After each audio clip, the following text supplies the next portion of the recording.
ఇటీవల అమెరికా పర్యటన ముగించుకుని స్వదేశానికి చేరుకున్న బెల్లంపల్లి నియోజకవర్గ ఎమ్మెల్యే గడ్డం వినోద్ని డిఆర్టీవీ ప్రతినిధులు మరియు కాంగ్రెస్ నాయకులు మర్యాదపూర్వకంగా కలిశారు. హైదరాబాద్లోని ఎమ్మెల్యే క్యాంప్ ఆఫీసులో జరిగిన ఈ భేటీలో ఆయనకు ఘనస్వాగతం పలికారు.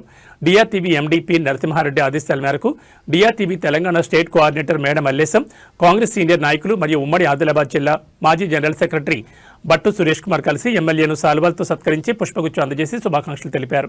బెల్లంపల్లి పట్టణంలో విద్యార్థుల ఉజ్వల భవిష్యత్ కోసం ప్రభుత్వం అత్యంత ప్రతిష్టాత్మకంగా 200 కోట్ల రూపాయల వ్యయంతో నిర్మిస్తున్న ఇంటిగ్రేటెడ్ స్కూల్కు శంకుస్థాపన చేసినందుకు ఈ సందర్భంగా ఎమ్మెల్యే వినోద్ వారి కృతజ్ఞతలు తెలిపారు.